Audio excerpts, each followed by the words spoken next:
Hallo, liebe Community. Ja, die Lage ist ernst. Auf meinem Hauptkanal habe ich jetzt 2 Verwarnungen. Ich kann 2 Wochen lang nichts hochladen.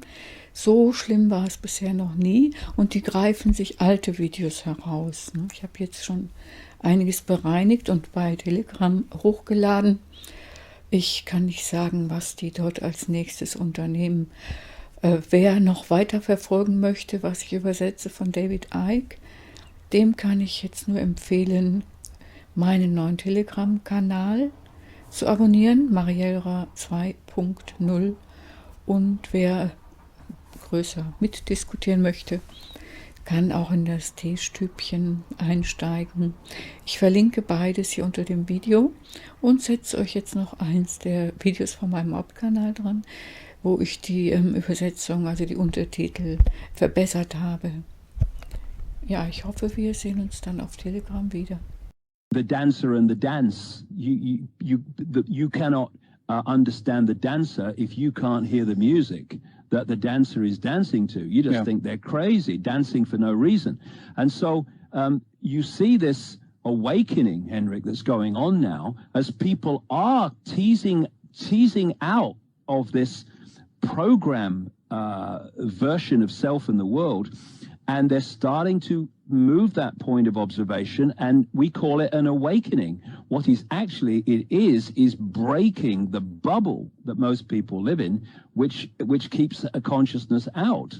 And it's about time, too. I mean, if I see it, I've mentioned this many times before, but I see it kind of falling 2 ways, because you seem to have one group of humans as well that are kind of falling deeper into the illusion, deeper into the bubble. It's almost like a computer game as well. You have a handful of these characters that you can choose between, in a sense, and their ability rather to actually being able to predict the future, to come up with to run a supercomputer on a program basically that has a preset program that is about detecting future behavior. You need to have a population that is very, very limited in these responses that you talk about as well. So it's about control at the bottom of this as well, and also to kind of limit the bandwidth of the consciousness itself and create a kind of a small-minded people in a sense, because once you get them inside of that box, they're very, very easy to be, to track their behavior and predictable in a sense as well. So I feel that the control aspect is essential in this case. And that's why, as you said, David, they hate people who actually break out of the mold, because we have this illusion of individuality. What color do you want on your iPhone? That's how it's extended now. And uniqueness and individuality is almost out the door, unfortunately. It's like I saw on a car sticker in California once, you laugh at me because I'm different, I laugh at you because you're all the same.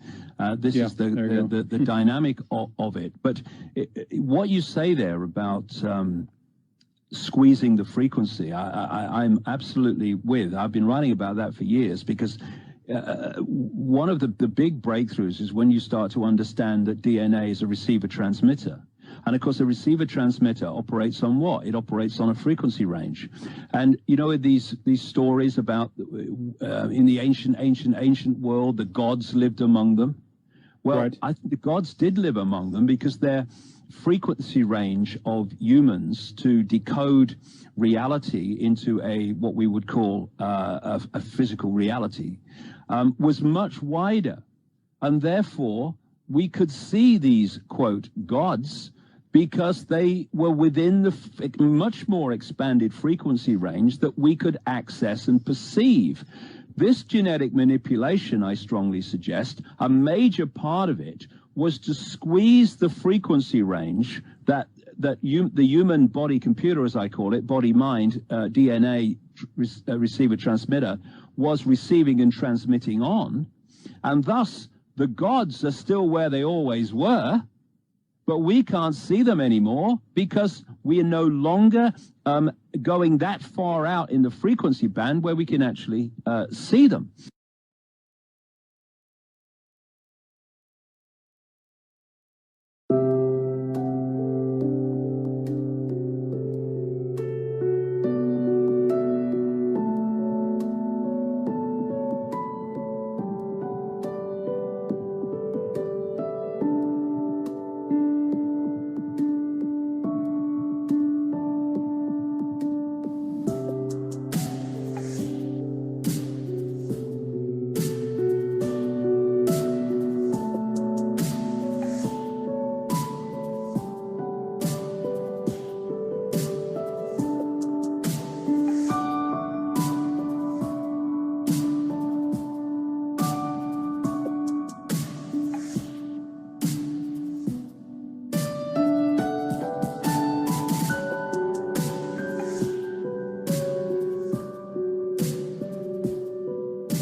Sie haben sich durch genetische Manipulation unsichtbar für die Menschen gemacht. Und sie erschufen die Blutlinien der Hybriden, die Blutlinie der Illuminaten innerhalb dieses kleinen Frequenzbereichs der menschlichen Wahrnehmung, die als Kanäle für ihre Agenda gedacht waren. Die Menschen hatten keine Ahnung davon und das Ganze dauert noch an. Also nachdem ich dieses Video vor einiger Zeit herausgenommen hatte, weil es sich doch um einen sehr heiklen Content handelt und ich befürchten musste, dass man mir einen Strike dafür gibt, habe ich mich entschlossen, nun in der Vorweihnachtszeit das Video wieder hineinzusetzen. Aus dem Grund, weil die Vorweihnachtszeit gerade für unsere Kinder eine sehr schöne Zeit ist, voller Vorfreude. Und es eben einige Kinder gibt, denen es nicht so gut geht, wie ihr in diesem Video sehen werdet. Meine Bitte, kümmert euch um die Kinder in eurem Umfeld, gerade jetzt in dieser Zeit, aber am besten ist ganz sicher sehr liebevoll.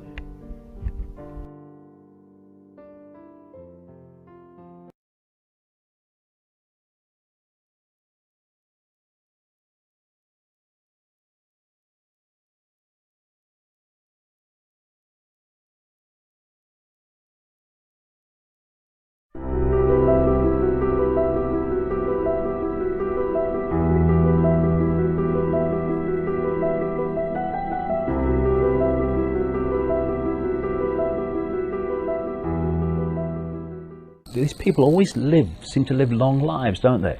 The Kissingers and the Father Bushes and the David Rockefellers and the Queen Mother in England lived to 102, and the Queen in England now is well of age because they're not given the same treatment, health treatment the rest of us get. One of the bloody reasons, and also other things that they do which are very dark, satanic, and to do with the energy of children. But Father George Bush, he's such a classic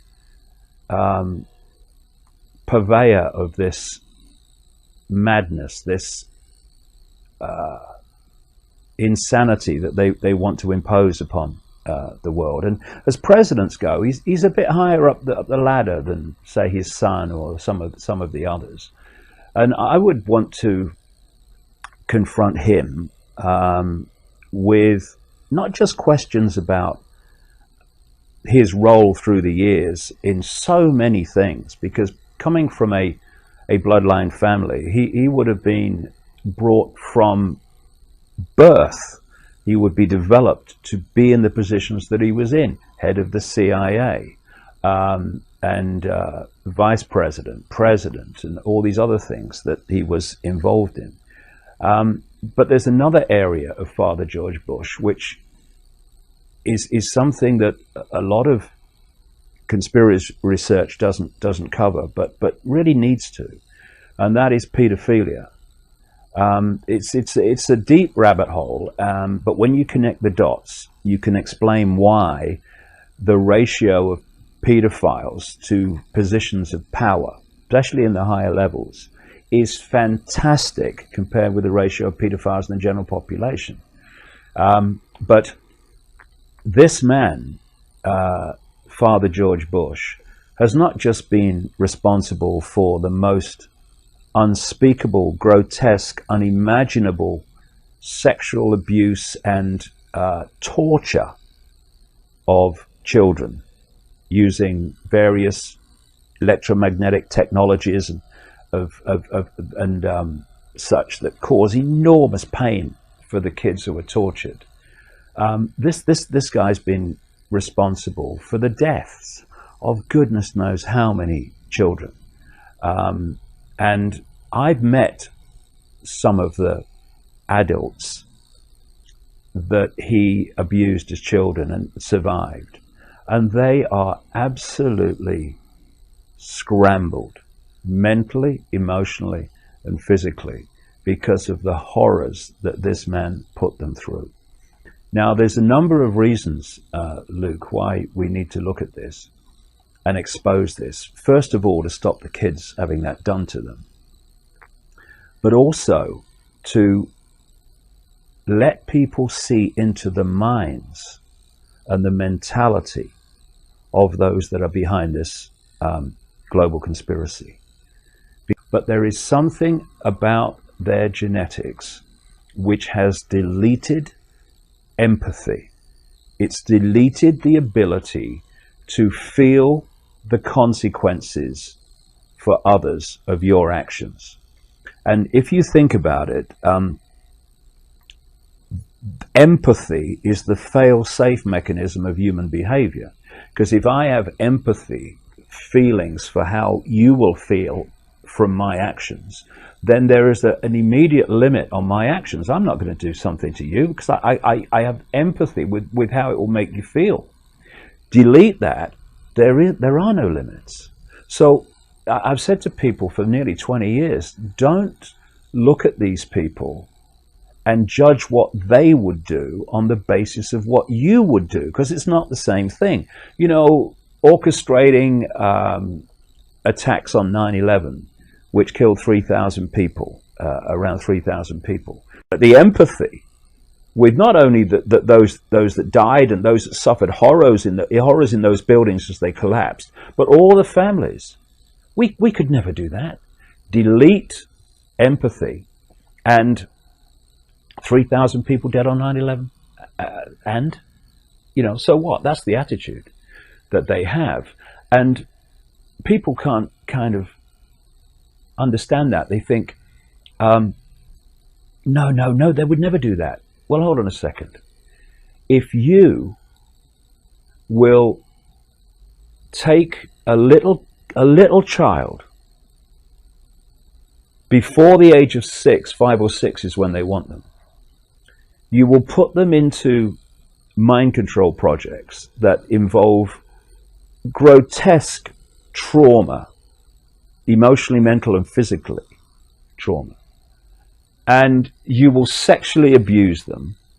You will use cattle prongs to as a punishment and as a way of getting them into a state of total submission to your will. You will torture them. You will make them watch animals and children being sacrificed as a form of incredible trauma. You'll find out their greatest fear, and you'll make them experience it over and over again to break them mentally and emotionally. And you will do that over and over and over again. That's Father George Bush, and he's just one of them. You would pepper bomb Baghdad and have no emotional consequences. You would do 9/11, have no emotional consequences. You would put a virus out there to kill large numbers of people, no emotional consequences. You would put stuff in vaccines designed to affect people mentally, emotionally, and physically. You would have a eugenics operation. You would plan and scheme to dramatically reduce the population, and you would have no empathy with the consequences of your actions that others would feel. That's the mentality, Luke, that we're dealing with. And because they're not like the general human population. They don't see the world and they don't see life in the same way. And that's the force we're dealing with. And we need to get streetwise to that. And then we'll have a chance of dealing with it. Because why we say, they'd never do that. No, you'd never do that. They do it every day.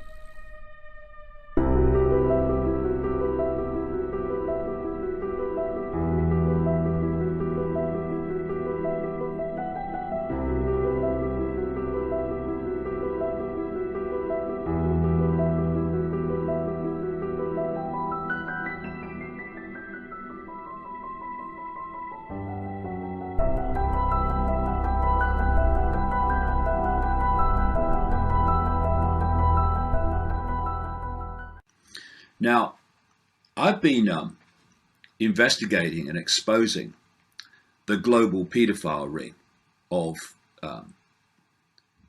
what you might call not really, but that's what it's called, the elite of the world. And it is a global paedophile ring, not rings, in the end. The big one I'm talking about, the elite one. There are obviously aspects of it in different parts of the world, but in the end, it is part of one global ring. And there's reasons for this. There's reasons for the obsession with paedophilia and child abuse, which I go into in the books. Because what does that do? It silences people. And what does the abuse and ridicule and dismissal of those seeking to expose the paedophile networks, what does that do? It silences them. Now, if we are going to bring to the surface what is really happening to children worldwide on a staggering scale, then what we need first of all, and primarily, bottom line, is the free flow of information, the free flow of opinion, and the free flow of information. Now, we are not going to have that if all that happens when anyone questions even some details of someone else's view, i.e., let's talk about, in this case, Pizzagate, that they are going to be subjected to what they are being subjected to now. Because what that means is you're blocking the free flow of opinion and the free flow of information by intimidating people into silence, which is exactly how this whole paedophile network globally has been kept under wraps all this time. And I say that from the perspective of knowing for a long time, more than 20 years now, that these elite paedophile rings, in the end ring, exist, and that they connect into the child sacrificing satanic rings. Going back as far as 1998, I published this book, The Biggest Secret, which named people like the former Prime Minister of Britain, Edward Heath, as a paedophile and Satanist. And the passage in the book was read to him. He was still an MP, Member of Parliament at the time. Was read to him in the week of publication. What did he do? Nothing. Why? Because it was true. And it took nearly 20 years for a police investigation triggered by other sources, not mine, to start into the child abuse allegations against Edward Heath. Of course, now, as with all aspects of this child abuse, paedophilia revelation in Britain that came out after the revelations about the BBC entertainer and record-breaking paedophile Jimmy Savile. Die Enthüllungen über den Westminster-Pädophilenring bezogen sich auf die Amtszeit von Margaret Thatcher. Margaret Thatcher war sehr eng mit Jimmy Savile befreundet. Und Jimmy Savile war innerhalb des inneren Zirkels ein Busenfreund der britischen Königsfamilie.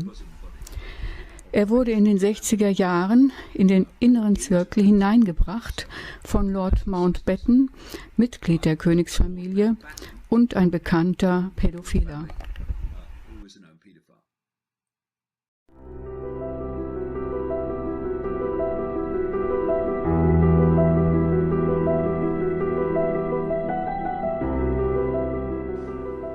And politicians in this control system, again, this is why paedophilia is rampant among the political classes.